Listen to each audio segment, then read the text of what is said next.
পার্টনারের সাথে বের হইলে আলাদা বিষয়। আমি অপেক্ষায় আছি যে একজন আসবে, আজকে দিনে তাকে একটাই মেসেজ দেবো যে আমি আজও তোমাকে ভালোবাসি। যদি থাকে না সেটা আপনি আপনি আসবে। বিয়ে হয়ে গেছে, এখন কিছু বলা যাবে না। ভালোবাসা কখনো শেষ হয় না, এক একটা সময় ভাষা চেঞ্জ হয়। অ্যাকচুয়ালি আমি আমার তো কেউ নেই, এটা জন্য আমি এখনো কিনিনি ফুল। আসলে এখন লয়াল পার্টনার পাওয়াটা অনেক বেশি টাফ। এখন বেশিরভাগ মানুষ হচ্ছে টাইম পাস করে, আই লাভ ইউ বলে ঠিকই, বাট এটার যে একটা মূল্য আছে সেটা দিতে পারে না। এটার জন্য আমি সিঙ্গেল আছি। এখন আমি অপেক্ষায় আছি যে একজন আসবে। প্রাণ ফ্রুটো, সময় অসময় ফ্রুটোময়। আসলে এই মনের মতন হবে, দেন আমি অ্যাকসেপ্ট করবো। এটার জন্য সিঙ্গেল আছি। ভালোবাসা দিবস বলতে আমার কাছে তেমন স্পেসিফিক কিছু না।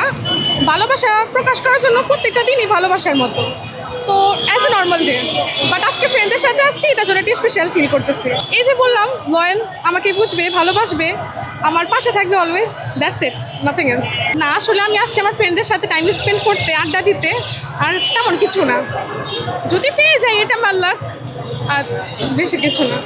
আমি আসলে খুঁজি না, কপালে থাকলে আসবে, আমি এটা বিলিভ করি। যদি থাকে না সেটা আপনি আপনি আসবে। গাঁদা ফুল লাগাইছি, এখন আমরা সুন্দর মতো ছবি টবি তুলবো, বাসায় যাবো। এই ফ্রেন্ডদের সাথে ঘোরাফেরার জন্য মেনলি আমরা দিনটা সেলিব্রেট করি। এই যে ফ্রেন্ডদের সাথে বের হওয়া, আড্ডা দেওয়া, অবশ্যই পার্টনারের সাথে বের হইলে আলাদা বিষয়, কিন্তু ফ্রেন্ডদের সাথেও যে বের হওয়া, ফ্যামিলির সাথে যে বের হওয়া, ওটার মজাই আলাদা। Thank you. ওটা কমপ্লিকেটেড। ফাল্গুন আর ভালোবাসা দিবসে আজকে ভালোই লাগছে, দিনটা অনেক সুন্দর। ভালোবাসায় পড়েছি, এটা সত্যি, এমন না যে পড়িনি, হ্যাঁ পড়েছি ভালোবাসায়। সঠিক মানুষ ছিল, বাট আমাদের মিসআন্ডারস্ট্যান্ডিংয়ের জন্য আমরা আলাদা হয়ে গেছি। অ্যাকচুয়ালি আমার ফ্যামিলি ফার্স্টে পছন্দ ছিল না, তো এখন যখন পছন্দ হয়েছে ও এক জায়গায় ম্যারিড এখন। কখনো বান্ধবীর বয়ফ্রেন্ডের প্রেমে পড়ছেন? না, এমন হয় না। আজকের দিনে আপনার মানুষটিকে কি মেসেজ দিবেন? আজকে দিনে তাকে একটাই মেসেজ দেবো যে আমি আজও তোমাকে ভালোবাসি। তার সাথে আমার মাঝে মাঝে কথা হয়। আজকে একবার কল দিয়েছিল আমার বার্থডে উইশ করার জন্য, তো এই এতটুকু, এর মধ্যে আমাদের কথা হয় না, কারণ আমার ওয়াইফ আছে। না, আমার পক্ষে পসিবল না কারো ভালোবাসা করা, শিক্ষা হয়ে গেছে। অবশ্যই আজকে ভ্যালেন্টাইন্স ডে, অনেক ভালোই লাগতো ভালোবাসা দিবসে, ভালোবাসা মানুষ পাশে, তাই ভালো লাগছে আজকে উৎসব মুহূর্তে সময়টা, আজকে দিনটা ভালো লাগছে। সবাই ফ্রেন্ডরা মিলে একসাথে সেলিব্রেট করতে আসছি। ফাল্গুনের ভ্যালেন্টাইন সব মিলে একসাথে ভালো লাগছে। মনের মানুষের কাছে মনের কথা বলা, কাছের মানুষের সাথে ওইভাবে একসাথে টাইম স্পেন্ড করা, এটাই ভালোবাসা।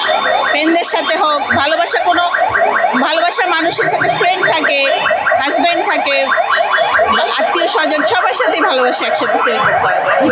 আমার ফ্রেন্ডের সাথে আমার হাজব্যান্ড এখন আমার ফ্রেন্ড হিসেবেই। সো আমরা দুজন একসাথে পড়াশোনা করেছি, একসাথে এখন আছি, এটাই আলহামদুলিল্লাহ। না আলহামদুলিল্লাহ ভালো আছি। আমাদের দুটো ছেলে আছে আলহামদুলিল্লাহ, সো ভুল করেনি। না অ্যাকচুয়ালি আগের এক এক সময় এক একটা ভাইয়া মানে থাকে, এখনকার জেনারেশনের এক একটা ল্যাঙ্গুয়েজ, আমাদের জেনারেশনের ল্যাঙ্গুয়েজটা ডিফারেন্ট। সো ভালোবাসা কখনো শেষ হয় না, এক একটা সময় ভাষা চেঞ্জ হয়, দ্যাটস ইট। না, আমার তো খারাপ লাগছে, ভালো লাগছে।